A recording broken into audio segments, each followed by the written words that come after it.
जय जगन्नाथ। मो ममता पाणी मो साहित्य दीदी यूट्यूब चैनल को तुम समस्त को अनेक अनेक स्वागत। पिला माने या पूर्व क्लास रे आमे क्रिया सारी देथिले। मु भाबुची एतिक दिन भितरे तुमे क्रिया मने रखी सारी थिबो। क्रिया कोन, क्रिया विशेषण, कर्ता, क्रिया संबंध तीनटा भाग थिला, किंतु द्वितीयटी एवं तृतीयटी मु मिसेइकिरी गोटे वीडियो करथिली।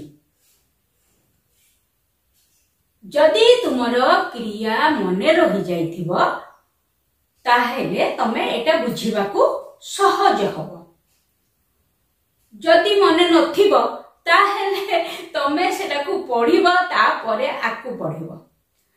पिला माने मु एठी आउ गोटे कथा कहूची, ता पूर्वरु तुमर विपरीत शब्द, प्रतिशब्द एवं अशुद्ध शब्द को चिन्हट कर एतिक पाठ मु सारी थिली। सेगुड़ाक जदि केही जानि नथिबो सेथिपई आउ थरे कहिली, सेगुड़िक मध्य तमे जेते शीघ्र संभव मने रखि दियो पढिकिरी। तो आज आमे काल पढ़िबा। काल अर्थ समय। क्रिया जेउ समय रे घटे ताकू काल कुहा जाए। केमिति तमे मने रखिबो जे क्रिया आगुर हमें पढ़िथिले गोटे वाक्य रे निहाती कम रे कर्ताटे थिबो, क्रियाटे थिबो। तो क्रिया जो समय रे घटुची ताकू काल कुहा जिवो। देखो, क्रिया घटिबा समय को काल कहंती, अर्थात क्रियार समय सूचक रूप को काल कुहा जाए। अच्छा, ए काल साधारणतः तीन प्रकार। पिला एटा मध्य एकदम सहज, याकू तमे पंचम षष्ठ कि सप्तम अष्टम क्लास रे पढिथिबो। तथापि जेहेतु एटा तम कोर्स रे अछि सेटा तमे आउथरे पढिबो। कालर तीनटी भाग बा काल साधारणतः तीन प्रकार, यथा वर्तमान काल, अतीत काल और भविष्यत काल। इंग्लिश रे मध्य तमे पढिथिबो प्रेजेंट टेंस, पास्ट टेंस एवं फ्यूचर टेंस। इंग्रजी रे मध्य पढिथिबो, ओडिया रे मध्य पढिथिबो। तथापि जेहेतु हमर एटा अछि कोर्स रे हमको पढिया को पड़िबो। देखो, एठी मु तुमको बुझीबा पाई सहज रे गार काटिकिरी लिखिची। काल तीन प्रकार, वर्तमान, अतीत, भविष्यत। वर्तमान काल को मध्य तीन भाग कर दिया हैची, अतीत को मध्य तीन भाग करा हैची, भविष्यत को मध्य तीन भाग करा हैची। अच्छा, वर्तमान को जो तीन भाग करा हैची से कोन? साधारण वर्तमान, असंपूर्ण वर्तमान, संपूर्ण वर्तमान। ए साधारण वर्तमान को नित्यवृत्त वर्तमान, शुद्ध वर्तमान बा सामान्य वर्तमान मध्य कहा जाए। क्वेश्चन एमिति पडुची, साधारण खाली तमे मने रखिदेला होबनी। साधारण वर्तमान को नित्यवृत्त वर्तमान, शुद्ध वर्तमान बा सामान्य वर्तमान कहा जाए। तापरे आसिला असंपूर्ण वर्तमान, संपूर्ण वर्तमान। सेमती अतीत काल को मध्य तीनोटी उपविभाग करा हैची, साधारण अतीत, असंपूर्ण अतीत, संपूर्ण अतीत। भविष्यत को मध्य तीनोटी उपविभाग करा हैची, साधारण भविष्यत, असंपूर्ण भविष्यत, संपूर्ण भविष्यत। बेसी क्वेश्चन तमरे यारी उपरु आसीबो हैला। आमे बुझी गले काल केते भाग हेची एवं प्रत्येक भाग पुनी केतोटी उपविभाग हेची।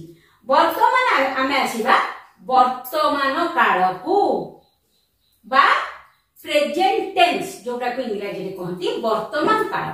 वर्तमान काल काहाकू कहबा ना, जेउ क्रियारू कार्य वर्तमान घटुथिबार जणा जाए ताहा वर्तमान काल। कुकुर दौड़ू अछि उदाहरण देख कुकुर दौड़ू अछि अर्थात कुकुरर दौड़िबा कामटी वर्तमान ही होउची दौड़ू अछि मु जाऊ अछि से खाऊ अछि वर्तमान ये काम गुड़ाक होउची मेघ बर्षुची मीरा कांदुची जो तीनटा उदाहरण देछि सबतक काम एई वर्तमान समय रे होउची तेणु एगुड़िक वर्तमान काल हैला कांदुची बर्षुची दौड़ू अछि हैला तापरे आसिला अतीत काल माने जहा घटी जाइछि आगु क्रिया ता आगु जहा घटिछि जो क्रियारू कार्य अतीत रे घटी थिला बोली जणा जाय ताहा अतीत काल हैला जोठी कार्य अतीत रे घटी थिला सेटा होची अतीत काल तार उदाहरण रामचंद्र रावण को बद्ध करिथिले एई जिनसटी जो बद्ध करिथिले एई जो करिथिबा कार्यटी वर्तमान घटी नाही ताहा अतीत रे घटी थिला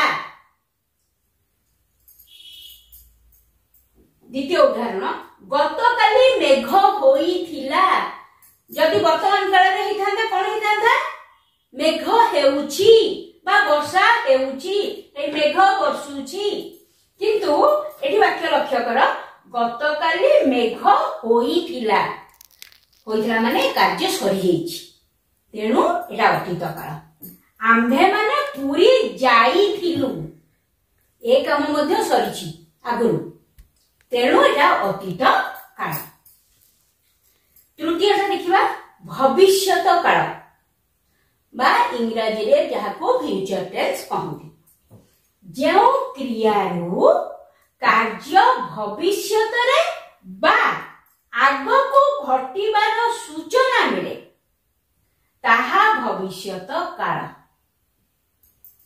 माने जो कामरू जो क्रियारू कार्यटा भविष्यत रे हबो बा आगो को घटिबो बोली किछि सूचना हमकु मिलुची सेटा भविष्यत काल केमिति हम जानिबा मु कटक जीबी मु वर्तमान जाउनी मु अतीत रे जाई नथिली मु जीबी आगो को जीबी बा भविष्यत रे जीबी ताले एया हला भविष्यत काल रमेश काली एठाकू आसीबो काली आसीबो एई आसीबो रु जणा होची ए जो कालीटा होची आसंता काली गतकाली न रमेश आसंता काली एठाकू आसीबो अर्थात तार आसीबा कार्यटा अतीत रे हेनी कि वर्तमान होउनी भविष्यत रे हबो काली आसीबो बुझे गला वर्तमान काल अतीत काल भविष्यत काल क्रियार एही तीनोटी मुख्य काल हेले हे क्रियार काल होचे तीनटा मुख्य वर्तमान काल अतीत काल भविष्यत काल प्रत्येक तीनोटी लेखाए उपविभाग रहिछि यथा साधारण असंपन्न संपन्न माने वर्तमान काल मध्य तीन भाग उपविभाग हेछि तार साधारण वर्तमान असंपन्न वर्तमान संपन्न वर्तमान अतीतर मध्य सेया साधारण अतीत असंपन्न अतीत संपन्न अतीत भविष्यत मध्य सेया साधारण भविष्यत असंपूर्ण भविष्यत संपूर्ण भविष्यत पिला माने एई बाबद रे आमे आसंता क्लास रे पढिबा आजी पाठ एतिकी थाउ आ पर क्लास रे आमे साधारण असंपूर्ण संपूर्ण एगुडी को उदाहरण सहित पढिबा या भितरे तमे एतिक मने रखि देबा पई चेष्टा कर वीडियोटी जदि तुमको भल लगी थाए लाइक शेयर और सब्सक्राइब करिया को भूलिबनी रहिली।